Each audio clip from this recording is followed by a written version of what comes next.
Welcome to Exploring the Mystical Side of Life with your host, Linda Lang.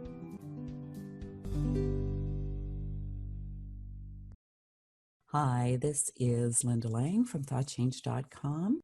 Today, my guest is Pat Alva Craker.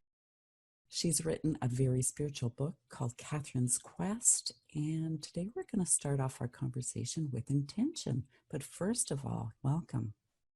Oh, thank you so much, Linda. It's a pleasure. I've been getting a really good feel of what you do and the difference that you want to make. And it is such a you're in such a beautiful space.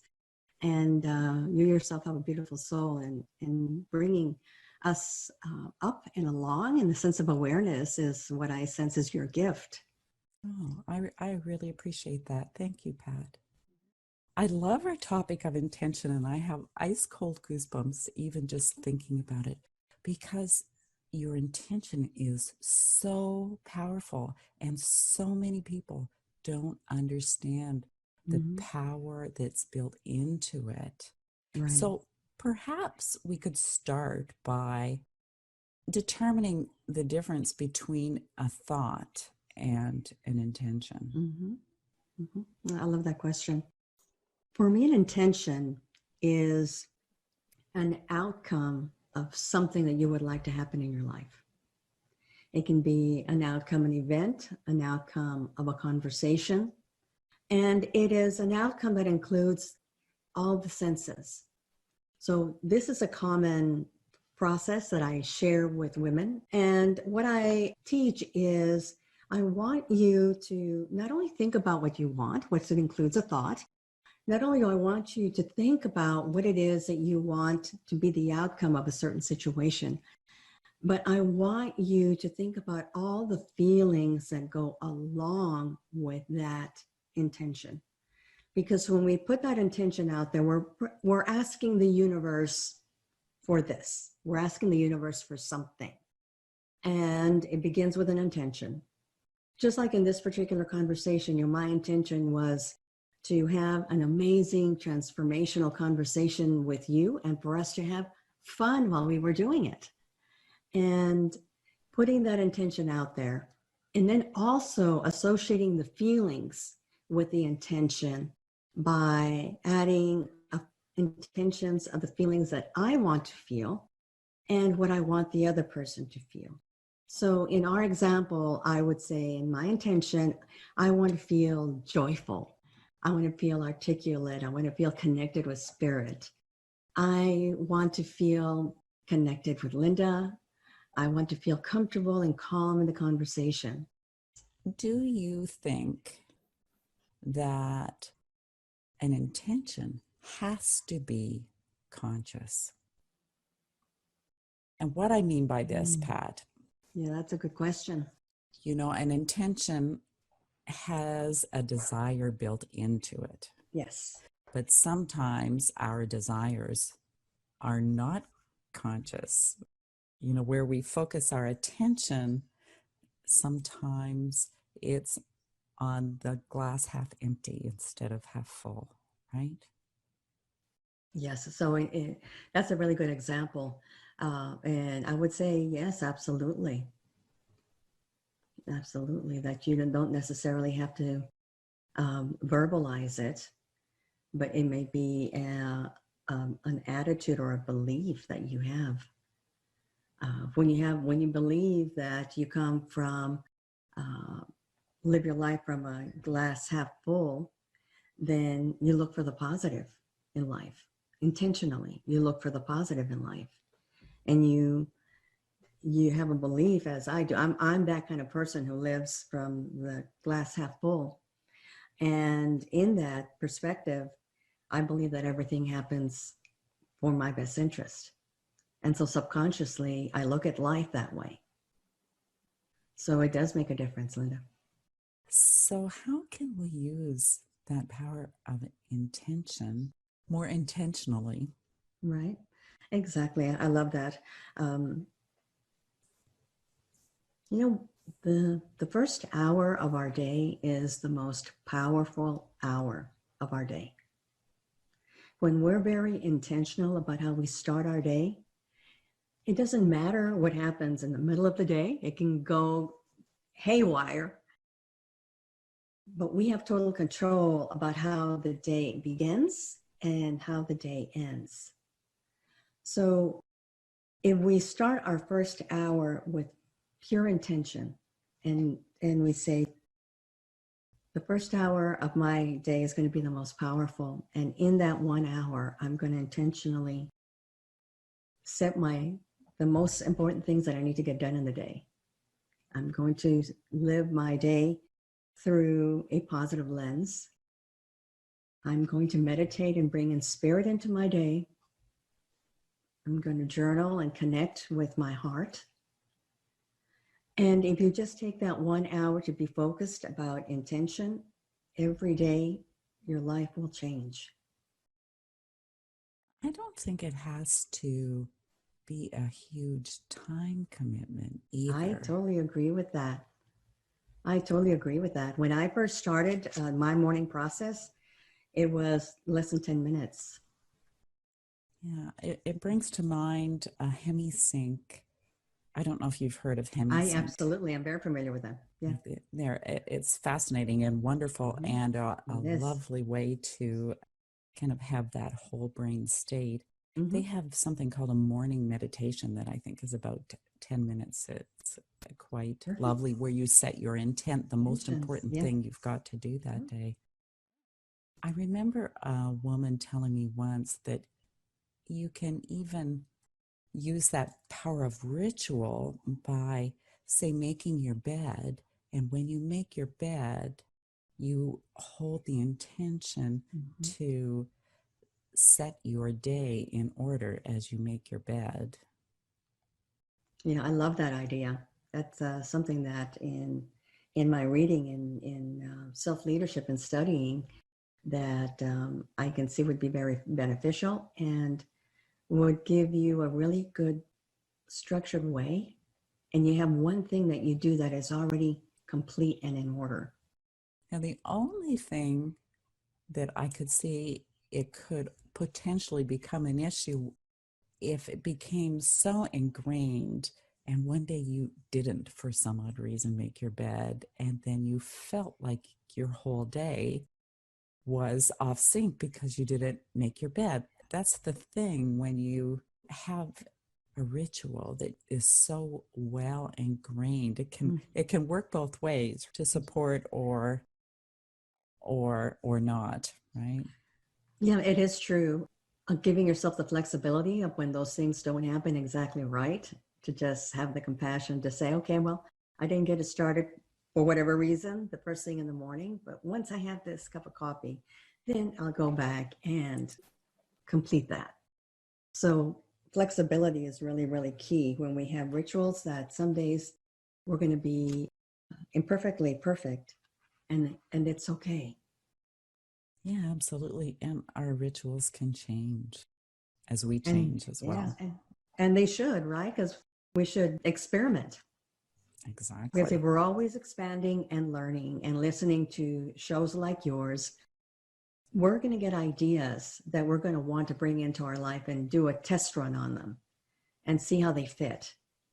And if we get a good result, if we have a wonderful feeling, a positive feeling, if it's uplifting, then of course we're going to bring it into our day and try it out. And of course, the thing that makes rituals so powerful is our intention. Yes. So why is your intention so powerful, Pat? Oh, it is very powerful. My intention is very powerful. I am very devoted to raising my level of spirituality and raising my level of consciousness. And with that, I totally believe that I can set intentions to my day, and I live my day life happening through me. And in order to really open myself up to what is absolutely possible, I start with intention.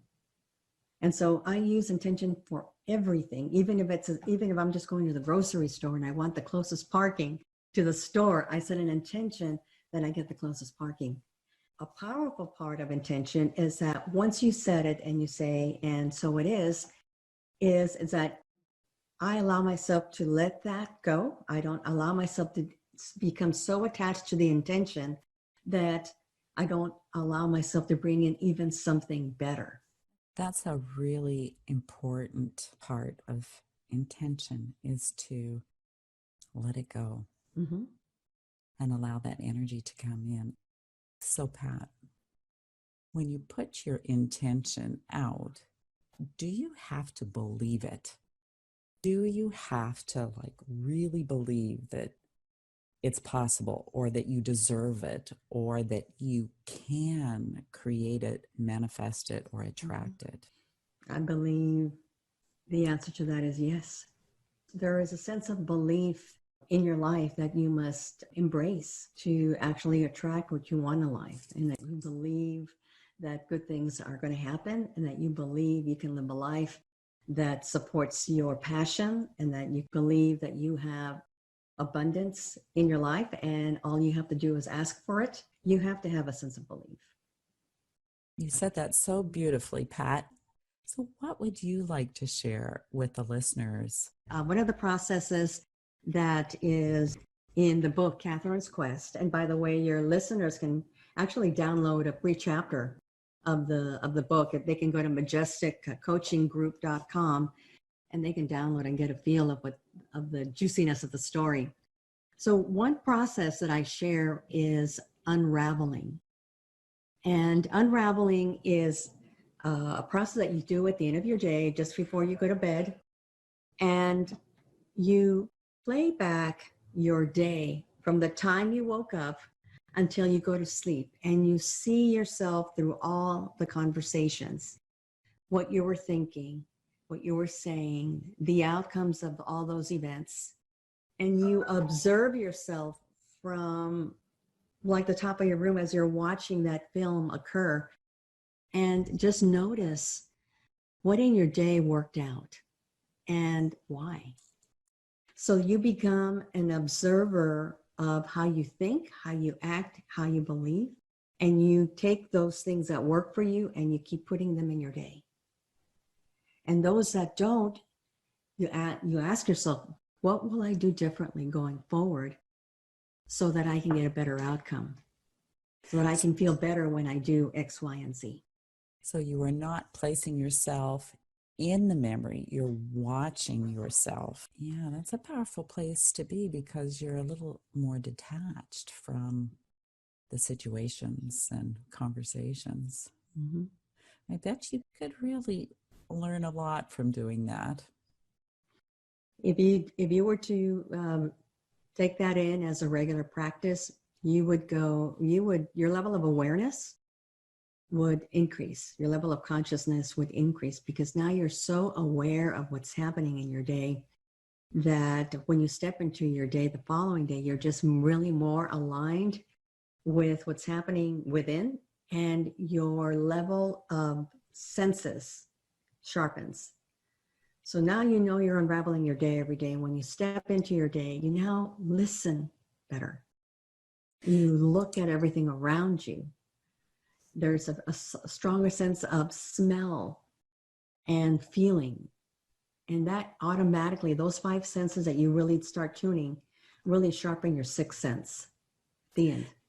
And so, you're not trying to change anything. Is that correct? You're not trying to change anything. You're just heightening your level of awareness, so that you're more aware of the little whispers. Now, I'm going to assume that you do this practice. Yes.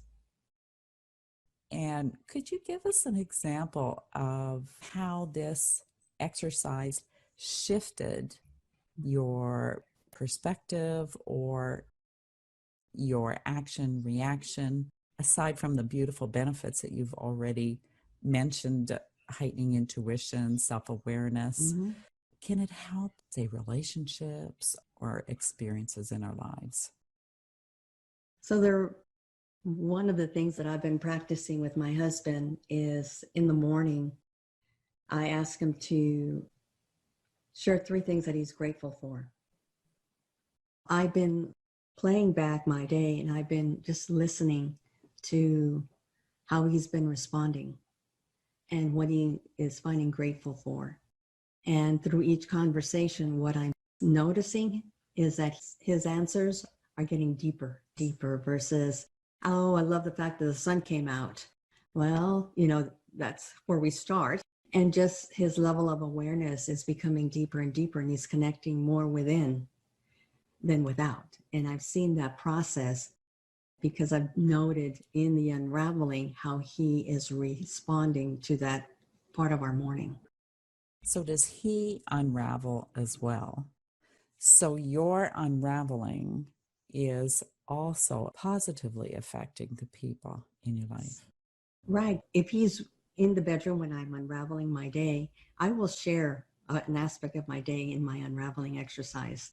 So I teach him through my experience of what I learned by this exercise. So I live by example with him by being very spiritual around him and sharing this process with him so that he can then say, maybe I should do that. So do you do this through journaling, or is this a mental exercise? I do both of it. I love to write, so I do have a journal. For me, I can see it. And when I can see it in writing, it just helps me take in the lesson a little better, right? Because in all the unraveling of the day, there is a lesson in every aspect of our day. That's either enforcing something that we're doing right, or life is trying to teach us something that we need to learn from that particular event. And so I write a lot, which is one of the ways that this book came to be, is because I had some challenges in my life and I wanted to take pick myself up in the bootstraps and get myself on the other side. And I just started trying things. And when they worked, I started writing things that worked in my life that moved me in a positive way. And so, yes, I write a lot.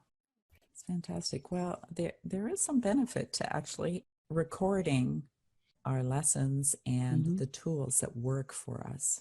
Yes. And for those who are, new to journaling, one of the things that I would recommend is just take a favorite notebook, your favorite pen. What I love is white paper with blue ink. There's just a magic between white and the blue ink. And just ask yourself 3 questions. What went well today? What did I learn? And what will I do differently? And if you start doing that on a regular basis, your life will change. You will go spiritually. You'll become more aware. You'll allow a life to happen through you than happen to you. And journaling can really play a big part in your spiritual and conscious awareness. I'd actually recommend people cursive write because it triggers the unconscious mind. So a lot of stuff can come up for you. I mean, it might surprise you actually what's all underneath there that comes up. I'm going to try that. I'm a person that likes to print, and I will definitely, starting today, do cursive and see how that shift occurs within me. Yeah. And I will let you know. Please do that. I know on occasion, if I really want to dig deep, I will cursive write and not put a space between my words. So my pen never leaves the paper. And that's powerful. You can, reach places that are a little harder to reach. Mm-hmm. It's fascinating. Self-awareness is one of my great hobbies to develop, my self-awareness, paying attention to my body sensations, messages from my unconscious, my higher self, Yes. and just kind of witnessing myself through life as well, too. Mm-hmm. I think it's that old axiom, know thyself, right? Yes, know thyself. And I totally agree with that level of awareness. I like to ask myself questions to tap into my higher self. I totally believe with, bringing in the angels, the archangels, spirit, God, source, greater something, whatever you call it. And I'm very conscious about the questions. Like, when I start my day, I ask, what is it that you would have me do today? And just being aware. Yeah, you might want to check out the Diamond Approach. It is a process of self-inquiry as well. Lovely. Wonderful. And your book, Catherine's Quest. It's a fiction book. It's a parable, if you will, about a woman who loses everything. She loses her husband, she loses her home, her business, and is in a point of despair, hopelessness. And in the process of getting ready to move, she goes up to the attic and she finds this trunk. And she pulls out this journal that belonged to her uncle. And she starts reading it. And her Uncle Lyman was on a journey to elation. And he visits 7 islands, and each island amplifies a value, a belief. And so she starts going through each of those islands, in and through Uncle Lyman. And as each chapter amplifies a specific spiritual value, self-leadership skill, I actually chime in as Pat's musings, and I ask the readers specific questions that help them connect with themselves, that move them forward as they're going through their path of elation as they read the book. Perfect. So it is a journey for the reader as well. You can order it with its own, it comes with a journal and affirmation cards. And we all know how powerful stories can be, especially to our unconscious mind. Mm-hmm. Pat, it's been really fun chatting with you today, and I hope that everyone considers using intention in their life to create more of what they want in their life and less of what they don't want. Thank you for listening to this week's edition of Exploring the Mystical Side of Life. You will find us on YouTube, Apple Podcasts, and if you enjoyed this podcast, remember to like, comment, share, come and visit me at thoughtchange.com and learn what energy medicine can do for you.